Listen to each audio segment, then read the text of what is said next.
Hey Maharaj, you can unmute and get started.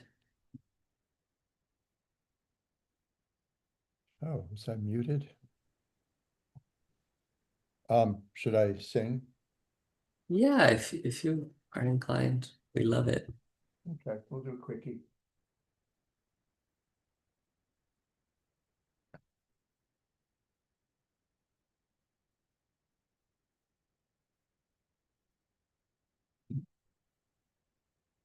Jaya Radha Madhava Kunja Bihari Jaya Radha Madhava Kunja Bihari Gopi Jana Vallabha Girivardhari Gopi Jana Vallabha Girivardhari Yashodanandana Braja Janaranjana Yashodanandana Braja Janaranjana Jamuna Tira Vanachari Jamuna Tira Vanachari Jaya Radha Madhava Kunja Bihari Jaya Radha Madhava Kunja Bihari Gopi Jana Vallabha Girivardhari Gopi Jana Vallabha Girivardhari Yashodanandana Braja Janaranjana Yashodanandana Braja Janaranjana Yashodanandana Braja Janaranjana Jamunatira Vanachari Jamunatira Vanachari Jaya Radha Madhava Kunja Bihari Jaya Radha Madhava Kunja Bihari.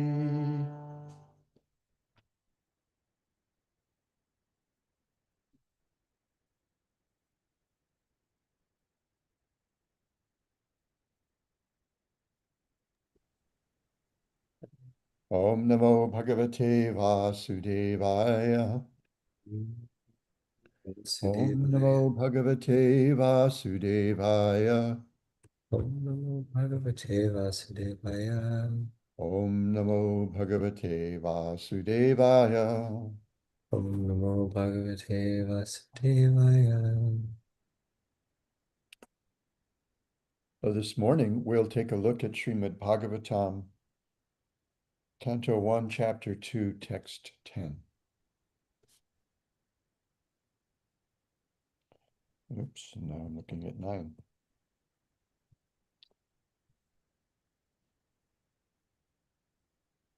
Kamasa nendriya pritir labho jiveta yavata jivasya tattva jignasa nartayascheha karmabihi. The word to word, kamasya of desires, not, indriya, senses, priti, satisfaction, labha, gain, jiveta, self-preservation,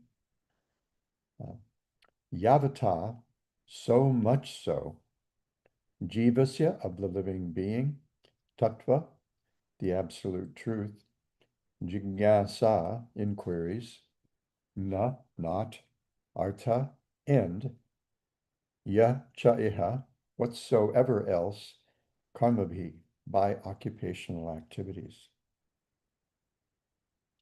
Translation and purport by His Divine Grace, A.C. Bhaktivedanta Swami Prabhupada. O learned one, in this iron age of Kali, Men almost always have but short lives. They are quarrelsome, lazy, misguided, unlucky, and above all, always disturbed. Maharaj, Yes. is this the same? Do we have the same verse? Uh, oh, shoot. I'm sorry. Somehow or other I opened up the wrong chapter. Okay, I'm going to go back. Can we No, read no, it? the synonyms were the same. Okay, let me look. Oh, maybe. Yeah, the Oh, translation is No, no, different. I was in chapter 1. oh, you. Okay, this is going to make more sense. Okay. Huh, that is interesting. Oh, Maharaj, I think maybe you skipped just the first sentence or something. Are you? Anyway, I don't know. No, it was totally different. She had the wrong verse, I Maharaj. had the Uh, wrong verse. I had chapter 1, verse 10. okay, but it was like kamasya of desires. I think anyway. Okay. Okay, well here's it on the Well, screen let me if take you a look at that verse again. That's fascinating. Oh, no. No, that's really weird. Because oh, I know. Shoot. I was reading from my iPad and then I switched to my laptop, which was in the wrong chapter. Oh, okay. I was thinking we read the verse. It was the right verse. No, no, that's me. Okay. That's what you get Okay, when you ask. That's what you let's get have when you another. ask someone close to 30 to give class. Okay, well here if you want to follow on the screen, I have also the translation on the Oh, screen. that's a lot harder for me to read because well, Okay, okay. I was close to 30 about 50 years ago, but Anyway, okay. I can Let's try the zoom. translation again. Life's desires should never be directed toward sense gratification.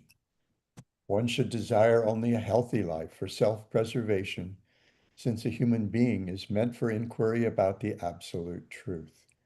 Nothing else should be the goal of one's works. Srila Prabhupada's purport. The completely bewildered material civilization is wrongly directed toward the fulfillment of desires and sense gratification. In such civilization, in all spheres of life, the ultimate end is sense gratification. In politics, social service, altruism, philanthropy, and ultimately in religion, or even in salvation, the very same tint of sense gratification is ever increasingly prominent. In the political field, the leaders of men fight with one another to fulfill their personal sense gratification. The voters adore the so-called leaders only when they promise sense gratification. As soon as the voters are dissatisfied in their own sense satisfaction, they dethrone the leaders. The leaders must always disappoint the voters by not satisfying their senses. The same is applicable in all other fields. No one is serious about the problems of life. Even those who are on the path of salvation desire to become one with the absolute truth and desire to commit spiritual suicide for sense gratification. But the Bhagavatam says that one should not live for sense gratification. One should satisfy the senses only in so much as required for self-preservation and not for sense gratification. Because the body is made of senses, which also require a certain amount of satisfaction, there are regulative directions for satisfaction of such senses. But the senses are not meant for unrestricted enjoyment. For example, Marriage, or the combination of a man and a woman, is necessary for progeny, but it is not meant for sense enjoyment. In the absence of voluntary restraint, there's propaganda for family planning, but foolish men do not know that family planning is automatically executed as soon as there is search after the absolute truth. Seekers of the absolute truth are never allured by unnecessary engagements in sense gratification, because the serious students seeking the absolute truth are always overwhelmed with the work of researching the truth. In every sphere of life, therefore, the ultimate end must be seeking after the absolute truth. And that sort of engagement will make one happy, because he will be less engaged in varieties of sense gratification. And what that absolute truth is explained as follows.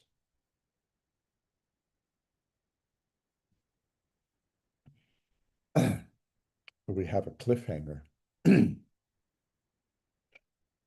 Jnanatimidandhasya Jnananjana Shalakaya Chakshurun Militam Jena Tasmai Shri Gurave Namaha Mukhaṁ Karoti Vachalam Pangum Langhayate Girim Yat Kripatamahang Bande Shri Gurun Dinataranam Shri Chaitanya Manobhishtam Stapitam Yena Bhutale Svayam Rupa Kadamahyam Dadati Swapadantikam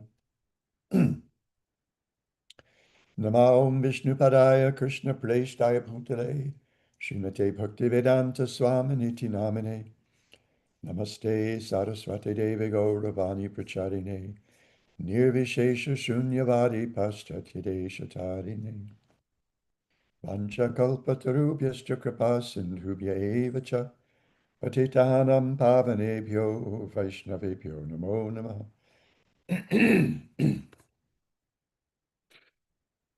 Okay, the verse again. Kamasinendriya pritir labho jivete yavata jivasa tattva jignasa narthoyascheha karmabhi. Life's desires should never be directed toward sense gratification. One should desire only a healthy life or self-preservation, since a human being is meant for inquiry about the absolute truth. Nothing else should be the goal of one's works. So the sages asked Sutta Goswami 6 questions.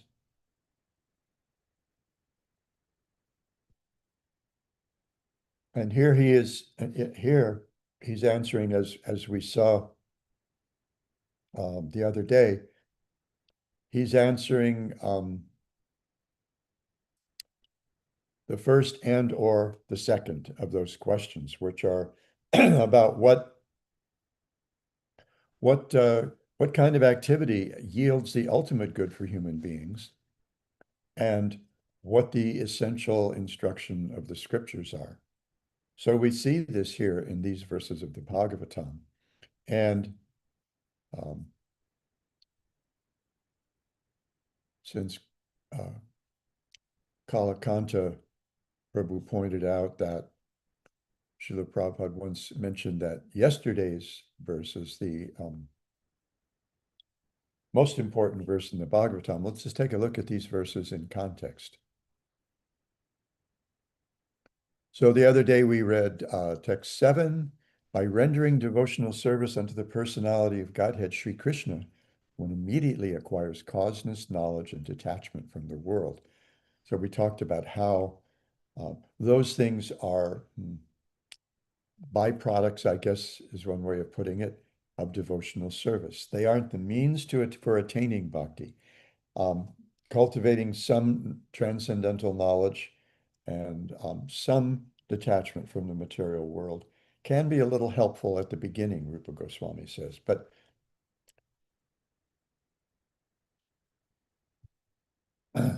too much focus on that can make us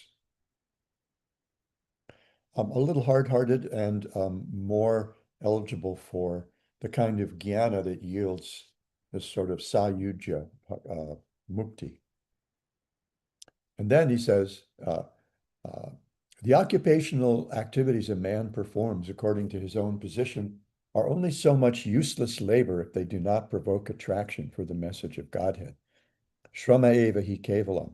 And if by engaging in even varnashram dharma, which Krishna says is his prescription for human beings living peacefully, still, if we don't do that in a way that actually awakens um, a taste or hearing about these amazing activities of the Supreme Personality of Godhead that will unfold throughout the course of Srimad Bhagavatam, it's nothing but a waste of time. I think the language is something like, more literally, as we see at the beginning of the 12th chapter of the Bhagavad Gita, the pursuit of this impersonal kind of understanding, this sense of immersion um, of ourselves into Brahman, merging into Brahman, losing our sense of identity, which Srila Prabhupada refers to in his purport today to today's text as spiritual spiritual suicide. The only benefit we get from those is the trouble we take to engage in them. And then yesterday's verse, all occupational engagements are certainly meant for ultimate liberation. They should never be performed for material gain. Furthermore, according to sages, one who's engaged in the ultimate occupational service should never use material gain to cultivate sense gratification. So this should be the goal of all our activity, is to secure our real freedom. And real freedom means understanding who we actually are.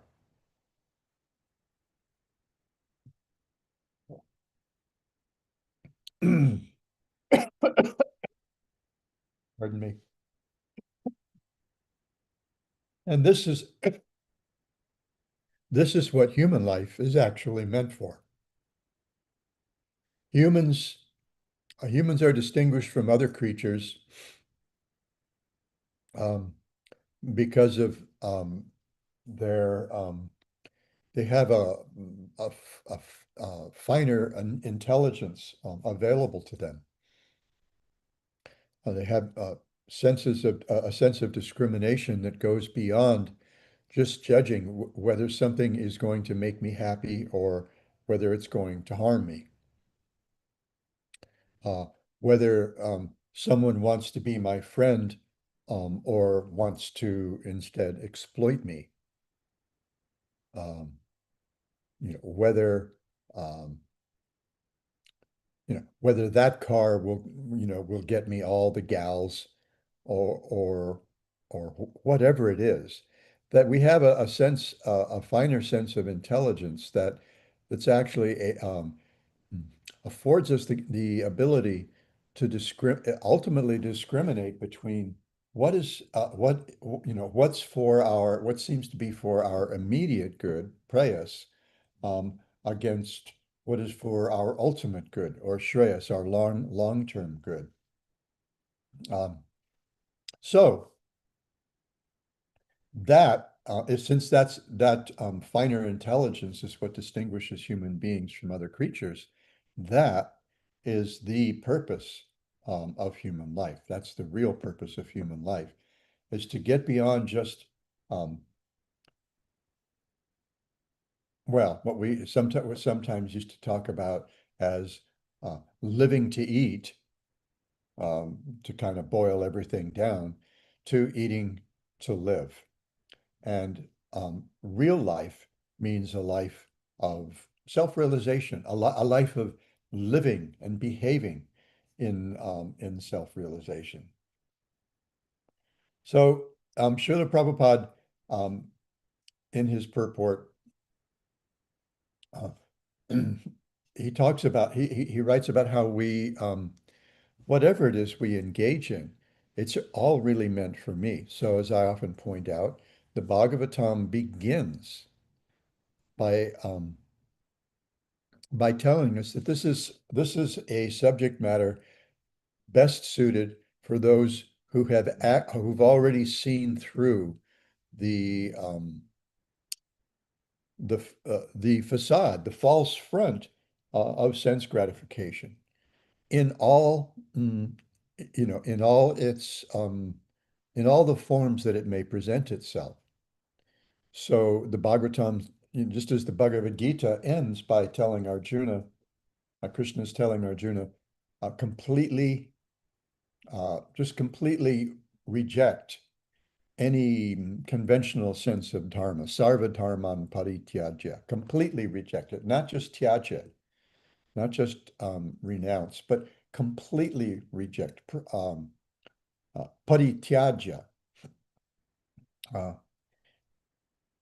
all conventional senses of dharma. And the second verse of the Bhagavatam picks up from there. Having completely rejected all senses, as I've pointed out, very strong language, cheating religion, cheating dharma. Now we've got something to talk about here in the Srimad Bhagavatam, which is a life of self-realization. So Srila Prabhupada points out that however we um, find ourselves engaged in this world, if the goal is selfish to some extent, and we see that those four goals of human life that are implied in that second verse of the Bhagavatam, dharma, artha, kama, and moksha, uh, personal virtue, uh, the kind of material progress we can get through virtuous behavior, the pleasures that we can enjoy as a result of that progress, and then that ultimate liberation once we realize that that stuff really doesn't work out for us. Those are all, in the words of the Bhagavatam, cheating religion. Cheating because it's selfish. It's about me. It's about my virtue, about my material progress. It's about my pleasure. And ultimately, it's about my freedom. And so Srila Prabhupada says, ultimately, these are all different kinds of sense gratification. And so we see, he points out, he says, uh, voters adore so-called leaders only when they promise sense gratification. And as soon as the voters are dissatisfied in their own sense satisfaction, they dethrone the leaders. So a couple of years ago, we had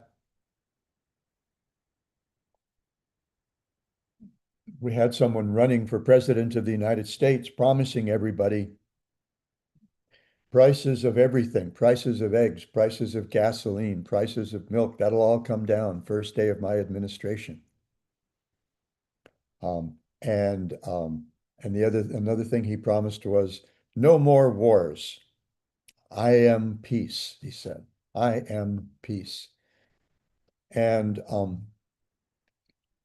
and as soon as he came into office, all those he started breaking. He completely ignored all those promises. It's almost as if he was, almost as if he's daring us to call him on all the broken promises. And guess what? Even a lot of the people who had been his supporters, they're turning on him. Apparently, so it seems. And so Prabhupada says, and as soon as the voters are dissatisfied in their own sense satisfaction, they dethrone the leaders. So the price of eggs went up, the price of gas went up, price of everything goes up when the price of fuel goes up, as it has in the last, especially as it has in the last 6 months. And Prabhupada says, this is inevitable. The leaders must always disappoint voters by not satisfying their senses. And, and so he even talks about, this trying to get this impersonal realization. That's going to disappoint people. So I remember when I was in high school, must have been my junior year, and I guess we were having campaign rallies for student body officers or something like that. And I remember one of the maybe it was for student council president, I can't remember. But this one devotee running for student council president, Tali Besson, actually promised in his campaign speech, because he saw through the absurdity of the whole business. Um, he promised that if he was elected student council president, that we would have Coca-Cola in the drinking fountains at Mount Vernon High School. And of course, everyone saw through that. We all saw through. We knew that there was no way. We knew that he was just spoofing the whole idea. Um, just like there was a film some years ago called Election, and it was, I guess it was about a student council election and all the things that people pull. Now, it was long enough ago that I don't remember if Tolly won, but we all at least got a kick out of his speech. And I don't remember, I don't remember anything of significance that changed um, when we were seniors. I think maybe we got to go sit out on the front lawn at lunch or something like that when I was a senior. Maybe that was something that they did before. I can't remember now, but politicians are going to tell us what they think because they do this polling. They do this polling so they know how to advertise themselves. And Prabhupada writes, that that everything is actually aimed at raising our hopes of being able to increase our sense gratification. So in Hawaii, there's no such thing as a billboard. They have very strict um, outside signage laws in Hawaii. But here in California, there's billboards everywhere, advertising all kinds of things. Um, somebody, did you slip in a store? Did someone rear end you at a stoplight? Call call Larry Law and he'll fix all your problems. 1-800-LARRY-LAW. And or get this hydroponic fertilizer for your greenhouse. Um, or buy this sunscreen or buy this beer. These things are supposed to make us happy. And so we have this enormous industry around that exists for one purpose and one purpose only, and that is to create the perception of need. One of my and a lot of this, a lot of advertising is built on fear. I've sometimes mentioned that because because I can write. My sister at one point thought, maybe Bill can have a side hustle writing advertising copy. So she sent me a book that was supposed to be highly regarded about writing advertising copy. And as I read through the book, what I saw was the main appeal is fear. And they said that blatantly in the book, that actually we're appearing to consumers' fears.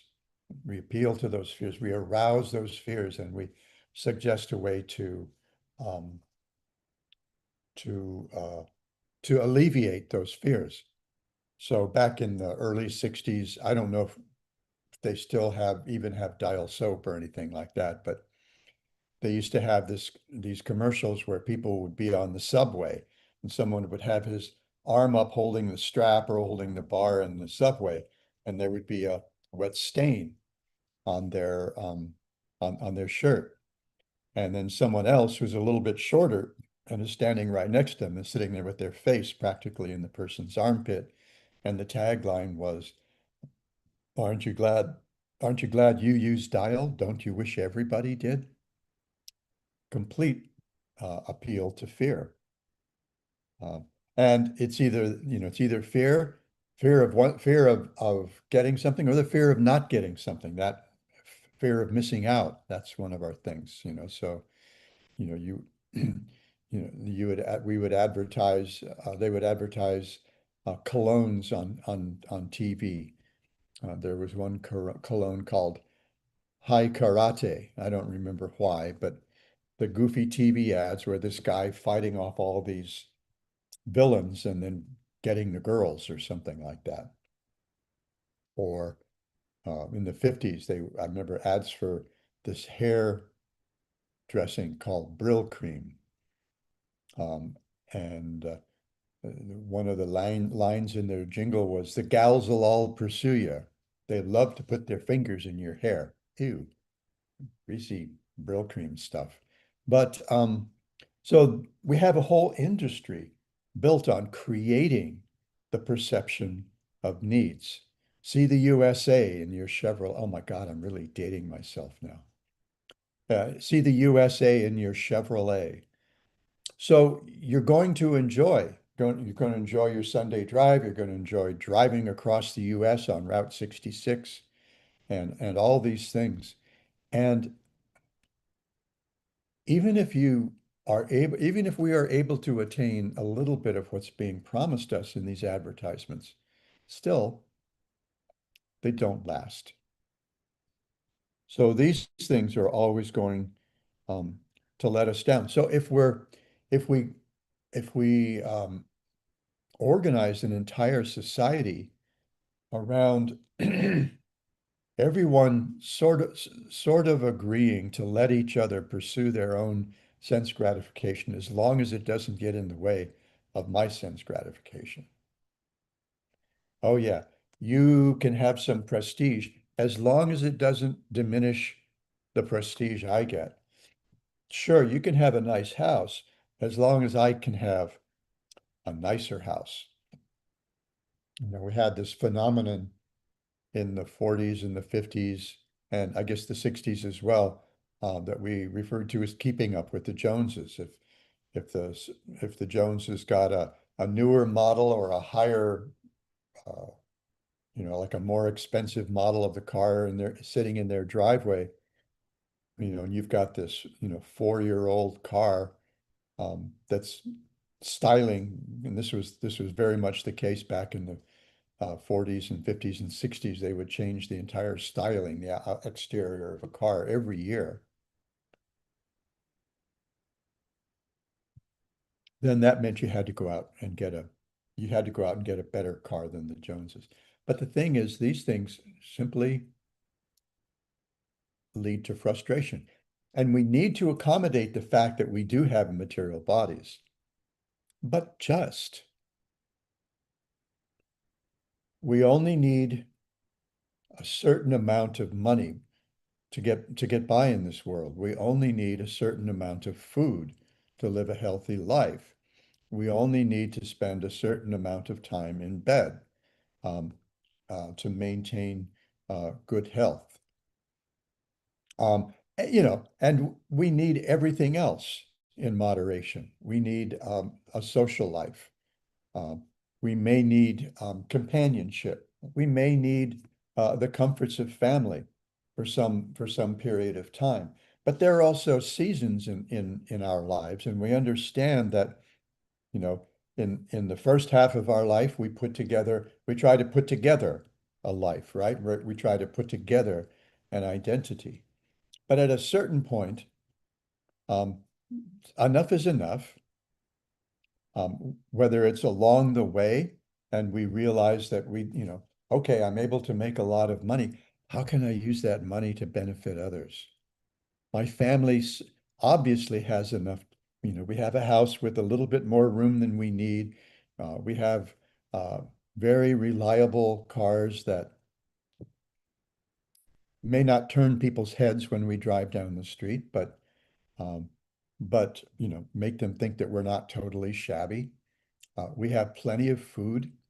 The kids are going to be able to go to whatever colleges they can qualify for because we can afford it. And so what do I do with the other um, you know, $430 million that I have? I can use that um, to help other people. And so then we have, and Prabhupada decries this as well as the ultimate goal of life, Then we have all these philanthropic activities that are meant to give us satisfaction. But then, even in charities, we see corruption, we see um, a greater percentage of the contributions going for administrative fees, read paying the staff, especially the executive staff, than is necessary, and all kinds of things going on that make people unhappy. And sometimes we see, charitable organizations that are complete frauds, complete scams. And no one is going to be satisfied in such a world. So when we see that, when we understand that there's really no dissatisfaction here, then we come back to this question. And this is King Parikshit's core question to Shukadev Goswami. The way he put it was, what is the ultimate, what is the one thing that we can do that can bring ultimate benefit to someone who's about to die? It may sound like a fatalistic question, like a morbid question, but it's actually the facts of the matter. What he's really asking is, what should be my number one priority as a human being? And so the answer here in this verse is not just gratifying your senses. A certain amount of sense satisfaction is going to be necessary. We need enough food to make life bearable by the pleasure that we get, and to grow our bodies by nourishing them, and we need shelter, we need companionship, we need society, but these things are not the ultimate goal of life. Prabhupada would refer to them, quoting the English poet William Cowper, society, friendship, and love. This is what we're all looking for. But it turns out, as the song goes, we're looking for love in all the wrong places. And so what we should be doing is turning our attention, making our main focus self-realization, understanding who we are and how we can behave as who we are. And that's ultimately the goal of yoga. The Yoga Sutras start out by telling us Yoga Chitta Vritti Nirodha. Yoga means stilling all the impulses in the subtle body, in the heart and the mind and the intellect. Why? So that we can live as we're meant to. The third sutra says, in such a situation, the seer, that's how it refers to the Atman or the Jiva, the seer is able to live in its own position as consciousness. We get to live as consciousness, not as dull matter. And the consciousness is capable of three things: realizing our existence, gaining knowledge, especially about our actual existence, and being able to enjoy Satchit Ananda, being able to enjoy that existence. And those things are all curtailed here in the material world. Krishna he sums the whole of our experience in this material world up in two words in the Bhagavad Gita: Dukkhalayam Ashashvatam. There's going to be some suffering, and doesn't mean, as I've often pointed out, doesn't mean the kind of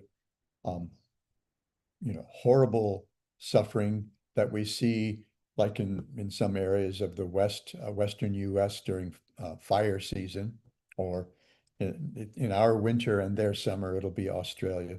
And now it's all over Europe as well. There's wildfires in different places all over Europe because of the way the climate's changing.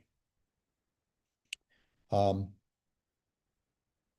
anyway, human life is really meant for more.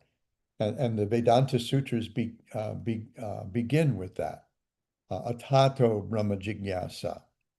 Now, inquiry into self-realization, inquiry into the nature of spirit, inquiry into the nature of Brahman.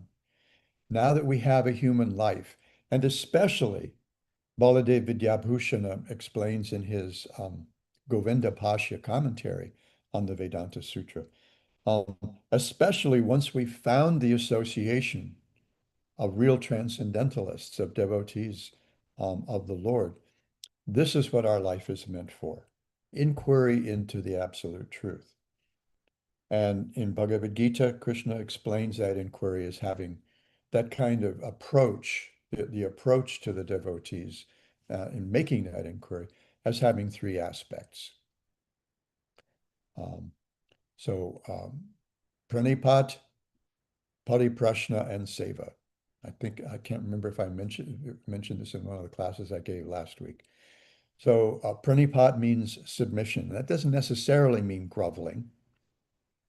What it really means is approaching the inquiry with an open mind, an open heart. You're willing to hear enough shraddha just to hear. Pariprashna, and using that propensity to hear, that willingness to hear, to make relevant inquiries, just as King Parikshit did to Shukadev Goswami, just as the sages did to Sutta Goswami. Really essential questions, pariprashna and sevaya, service. I was reading an appreciation someone wrote of Srila Prabhupada the other day, and they were talking about how he came and he was giving everything for free. Prasadam for free, the holy name for free, not charging. However, there's a natural way of reciprocating when someone offers us something very valuable, and that is by offering some kind of service. Either we, make a financial contribution to their cause or to their maintenance or whatever, or we do things for them, like Krishna and his friend Sudama Vipra did, and no doubt Balaram as well, engaging in menial service while serving their teacher, Sandipani Muni. So, this all, here we have at the very beginning, the Bhagavatam telling us that the Bhagavatam's about helping human beings attain self-realization, not anything else. It's not about conventional dharma. It's not about, getting ahead in the world. There's nothing here about getting ahead in the world. There's nothing here about how to enjoy the world. And even the conventional sense of moksha or liberation is rejected right at the very beginning by the Bhagavatam. So these verses are directing this way. And in tomorrow's verse, Srila Prabhupada says in his cliffhanger at the end of the purport, and what that absolute truth is explained as follows. Okay, I'll stop and see if there's any. Oh gosh, we're already at the top. Sorry. Okay. Any brief discussion? I have been carrying a question with me since the purport patiently. It's kind of sociological. It's not entirely philosophical, but basically I've just been thinking about how Prabhupada all the time is talking about how a transcendentalist or a sincere seeker or a devotee, he uses all these different, synonyms. But the point is, he says, these people, they're just not interested in the material world. They're not bothered, they're not affected. And I mean, I don't want to be like puffed up and identify myself as, some great devotee or anything, which I'm not. But I mean, I'm affected, I'm still affected. So, and even people that are elevated to, seemingly like, high or give people that are given a lot of recognition for their advancement in devotional service, um, so-called advancement, even those people sometimes, you know, become attracted by the material world and fall down and leave. Um, And I'm just like, I mean, he mostly wrote these commentaries when he was in Vrindavan, right? Well, Like, yeah, first canto, yeah. yeah, yeah. So I'm wondering, like, does Prabhupada like is he using those words to describe the people around him, you know, that are totally uninterested in the material world and just want to be immersed in Radha and Krishna, you know? I mean, I can't relate to that the glorification of the devotees that he's constantly offering. Well, he's presenting the ideal. And it's clear in the Bhagavatam. We'll see this in the fifth chapter of this first canto. Narada Muni this is a couple of my favorite verses. Narada Muni draws a very stark contrast between bhakti and absolutely everything else. And part of that difference that we'll see in the fifth chapter and elsewhere throughout the Bhagavatam is that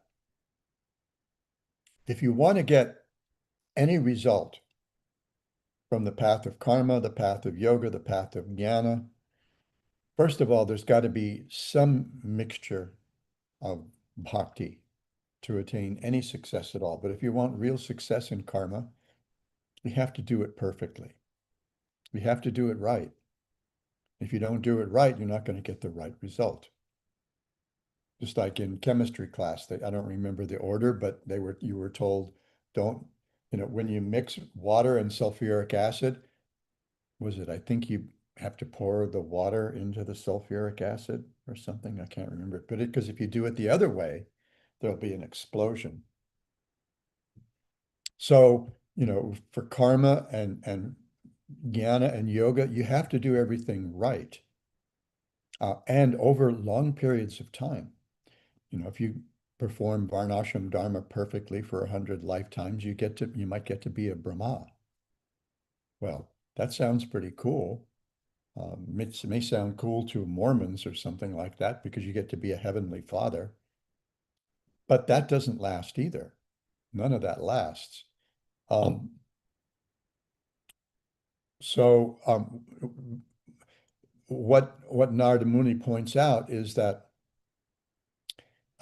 in the 17th verse of the 15th of the fifth chapter, he says that, you know, even you know even if you engage in bhakti with some difficulty, there isn't any loss. Whereas if you engage in anything else, there's nothing really gained because even if we do seem to get something, that's something that we can hold on to only temporarily.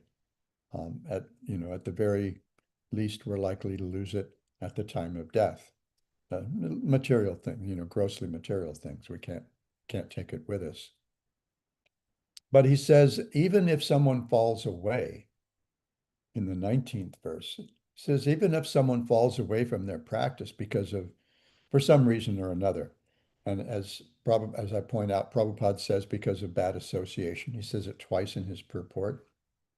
Vishwanath Chakravarti Thakur in his commentaries twice says because of poor determination, and I think the two things kind of go hand in hand. He says, still, there isn't anything lost because we'll never be able to actually forget the pleasure that we've attained by serving the Lord's lotus feet.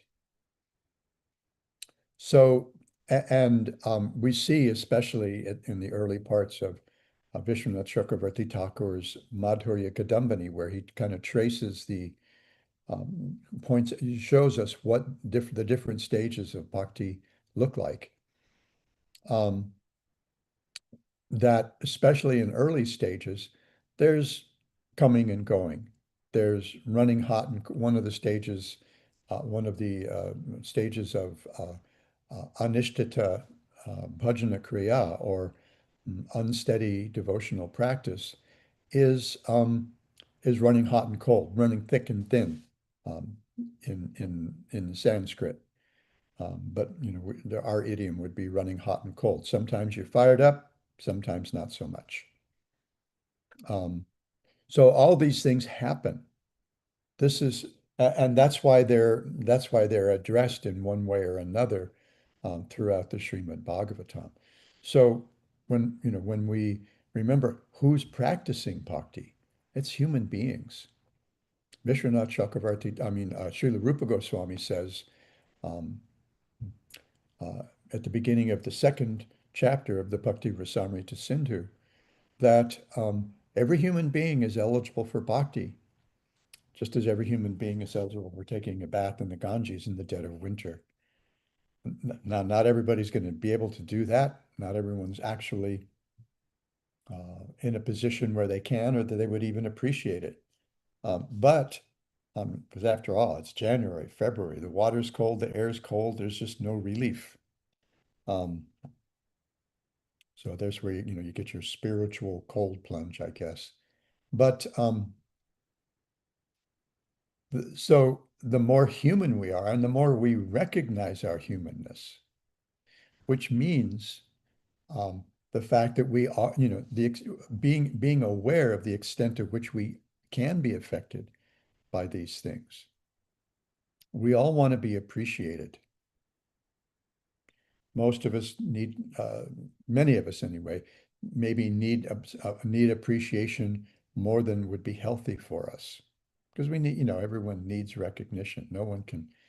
Not very many people who are well, can function very well when their self-esteem is constantly under assault, when everything they do is, everything they think is, someone tries to convince them it's a lie or whatever. No one can be happy like that. But we want appreciation more than we might deserve, maybe more than we need, maybe even as much as we deserve, but more than we need. So I want to put my name everywhere. We want, I want monuments to myself. I want the Bill Reed Concert Hall and the Bill Reed Playhouse and the Bill Reed Hotel. And of course, someone with my mentality wouldn't be able to tolerate that. That would all be too much. But this is kind of our tendency that because we hanker for these things and we do compare ourselves with others. We compare our situation with others. But if we actually understood what our real self-interest is and were able to pursue that, then um, there's a Shakespeare sonnet where the author, the speaker compares himself, whenever life is a little rough and I think, oh, I'd like to be as good looking as that person. I'd like to be as rich as that person. I'd like to, um, have all the things that that person has. We compare ourselves to others in the material world. That's not going to lead to satisfaction. And he says, but gosh, this is a poem I used to know, one of Shakespeare's sonnets that I used to know. But at the end, he says, whenever I think of the love I feel for you, I would not trade my life for that of all the kings in the world, something like that. God, I can't believe I can't remember that one. Maybe it's true about getting close to 30. You start to lose all kinds of things. But that's our situation. If we're actually situated in Krishna consciousness, the fact that I don't have as much money as my next door neighbor is just not a thing. Am I able to offer something to my Lord in the morning? Am I able to sit down and meditate on service to the Lord's lotus feet? That's what's that's what's important. It's a matter of priorities. And to the extent that we fall short of that, we can recognize it and just try to do better. Try to do a little bit more service because the detachment comes as a natural result of the service. just as when we eat a meal, then we get progressively, we become relieved from our hunger. Our appetite becomes blunted. So that detachment is a natural thing. So we just keep going. And as I often point out of the six things that Srila Rupa Goswami says in the third verse of the Upadeshamrita are favorable to devotional service, the first three are enthusiasm, confidence, and patience. So, we can be patient with ourselves. We can understand, I have been entangled. I have been distracted by the things going on in the material world for longer than I can even imagine, much less count. And now I'm working on it. I'm, like any 12-stepper, I'm working the steps. I'm working on step four, whatever step four is. And, and I'm looking forward to working on step five. So, we work the program and we try to pay enough attention that we can see the progress so that we will be encouraged from time to time, not let ourselves become overwhelmed by how we fall short. I remember one devotee telling me that when he was on traveling some kirtan, the practice in the evening among the brahmacharis on the buses would be, I guess when they're having their hot milk or something, they would have their hot milk and they would share where they fell short that day in their Hmm. sadhana.